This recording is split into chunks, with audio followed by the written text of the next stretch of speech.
तर चला आपण मोटर स्टार्ट करूया। या ठिकाणी पाहू शकता टर्निंग ऑन असं नाव येईल। नमस्कार मित्रांनो, कसे आहात तुम्ही सर्व। तर आज मी तुम्हाला सोलरचं आपलं जे 750 शक्तीचं सोलर आहे ते त्याच्यावरती आपण 11 स्प्रिंकलर लावणार आहेत। तर आपण बघूया ते स्प्रिंकलर कशा प्रकारे फिरतात व या व्हिडिओमध्ये शेवटपर्यंत बनवून राहा। चॅनलवरती नवीन असाल तर आपल्या चॅनलला सबस्क्राईब करून टाका। तर या ठिकाणी तुम्ही पाहू शकता आपले जे स्प्रिंकलर आहेत ते 11 या ठिकाणी लावलेले आहेत। आपण हे या ठिकाणी 1 2 3 व इथून पुढे 11 एकूण 11 स्प्रिंकलर लावलेले आहेत। मागच्या वेळेस आपण 16 स्प्रिंकलर लावले होते, पण ते पण फिरत होते। पण या ठिकाणी पाहू शकता आपल्या सोलरवरती काट्या टाकलेल्या आहेत। काट्या ह्या खूप दाट प्रमाणात टाकलेल्या आहेत। पाल्यामुळे त्या ठिकाणी सोलरला सावली वगैरे पडत आहे थोडीफार, त्यामुळे सोलर जे आहे ते 11 स्प्रिंकलर फिरवत नाही। व या ठिकाणी ह्या झाडाची व या पिपळाची सावली येत आहे, त्यामुळे आपलं सोलर 3 वाजताच बंद पडत आहे। जेणेकरून आपलं मोटर वगैरे चालत नाही। तर आपलं जे सोलर जे आहे हे 7.5चं आहे। 7.5च्याला आपण एकूण आपल्याला 13 पाट्या आहेत बा। या ठिकाणी 9 पाट्या आहेत व त्या ठिकाणी 4 पाट्या आहेत, एकूण 13 पाट्या आहेत। या ठिकाणी आपलं हे स्टार्टर आहे। स्टार्टरला आपण एक अशा प्रकारे खोकं केलं आहे, जेणेकरून कोणीही आपल्या माघारी सोलरचं जे स्टार्टर आहे ते चालू वगैरे करणार नाही, मोटर वगैरे चालू करणार नाही। व चोरीपासून पण सुरक्षेसाठी अशा प्रकारे तुम्ही खोकं लावू शकता। या ठिकाणी आपण त्याला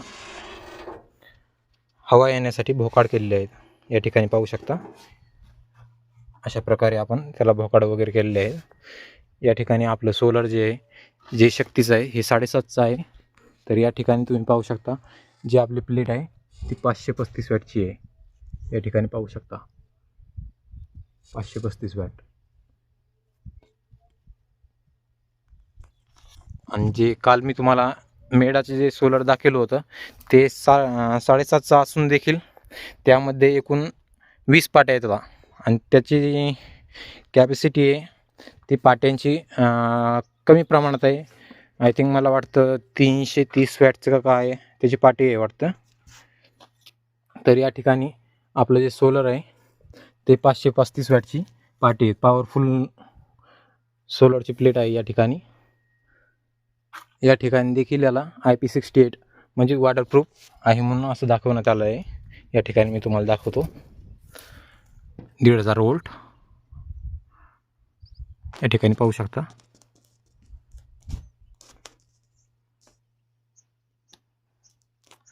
कॅमेरात दिसत नाही, दिसत असेल तर पहा तुम्ही 1500 वोल्ट IP68 म्हणजे पाण्याने देखील काही होणार नाही याला।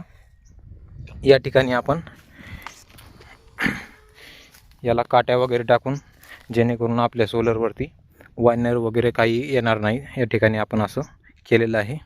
तुम्ही देखील तुमच्या सोलरला वन्य प्राण्यांपासून बचावासाठी वायनर वगैरे काही उड्या मारणार नाहीत यासाठी असं कुंपण वगैरे करून किंवा अशा काट्या वगैरे टाकून या ठिकाणी आपल्या सोलरच्या प्लेटचं संरक्षण करू शकता। या पाट्यांवरती या ठिकाणी जर वानरांनी उडी मारली तरी पाटी दबून जाते। या ठिकाणी पाहू शकता वीजरोधक जो बांबू आहे आपला तो पूर्णपणे वानरांनी मोडला होता, ते आपण सरळ केला, पण या ठिकाणी थोडा बँड झालेला आहे। या ठिकाणी पाहू शकता हा जो पाईप आहे आपला बँड झालेला आहे। या ठिकाणी ह्या सोलरचं कनेक्शन त्या प्लेटचं कनेक्शन या ठिकाणी गेलेलं आहे या स्टार्टरला। या ठिकाणी आपल्या मोटरचा जो पाईप आहे तो अडीच इंचचा पाईप आहे। या ठिकाणी पाहू शकता 2.5 इंचचा पाईप आहे। आपली विहिरीचं जे मोटर जे आहे तिचं हेड जे आहे ते 50 मीटरचं जे या ठिकाणी हेड आहे 7.5चं शक्ती सोलरला। या ठिकाणी हा बॉक्स कशाचा आहे हे माहीत नाही।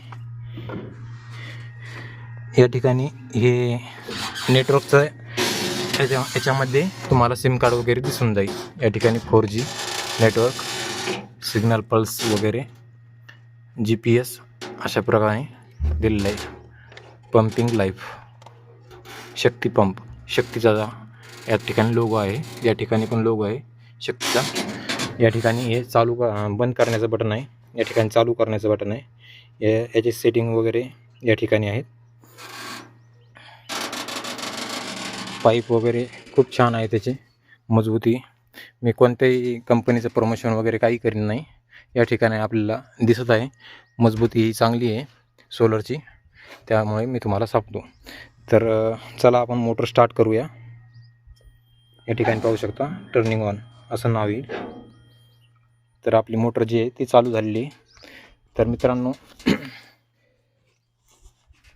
सबस्क्राईब करा आपल्या चॅनलला व 1000 सबस्क्रायबर आपले लवकरात लवकर पूर्ण करा, जेणेकरून मी तुम्हाला मागच्या व्हिडिओमध्ये देखील सांगितलं होतं आपलं जे सरप्राईज आहे मी तुम्हाला दाखवणार आहे. तर या ठिकाणी आपली मोटर जी आहे ती चालू झालेली आहे. थोड्याच वेळात पाणी येईल. या ठिकाणी पाईपवरती लोड येत आहे.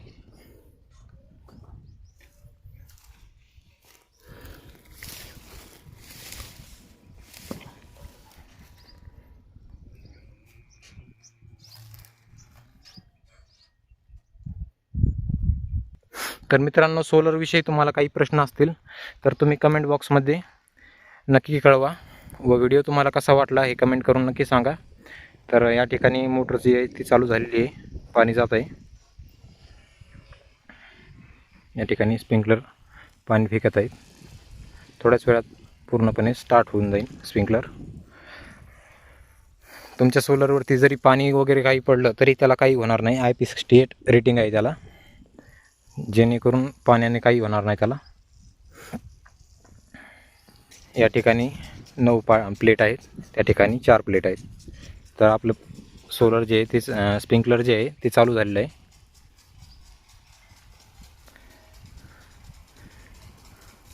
या ठिकाणी पाहू शकता खूप छान पद्धतीने पाणी मारत आहे. 2 ते 2.5 छेड्यावरती पाणी मारेल. 11 स्प्रिंकलर आहे, त्यामुळे मोटरवरती दाब येईन. पण ह्या काट्यामुळे वगैरे त्याला जी पॉवर भेटायला पाहिजे ती कमी प्रमाणात पॉवर भेटत आहे. त्याच्यामुळे 11 स्प्रिंकलरवर असून देखील जास्त काही लोड येणार नाही त्याच्यावरती. तर मित्रांनो, कमेंट करून हे पण सांगा की तुम्हाला लाईनवरची आपली मोटर जास्त पाणी मारते का सोलरवरची. मला तर लाईनवरची खूप पाणी मारते असं वाटतं आहे. तुमच्या हिशोबाने तुम्ही सांगा कमेंट बॉक्समध्ये. या ठिकाणी मी असून देखील माझ्यापर्यंत पाणी येत आहे. तर भेटूया पुढच्या व्हिडिओमध्ये. तुम्हाला व्हिडिओ कसा वाटला हे कमेंट करून नक्की सांगा. तर व्हिडिओ आवडल्यास नक्की लाईक, कमेंट, शेअर करा. तर भेटूया पुढच्या व्हिडिओमध्ये. तोपर्यंत बाय. चॅनलला प्लीज सबस्क्राईब करून टाका. भेटूया पुढच्या व्हिडिओमध्ये. तोपर्यंत बाय.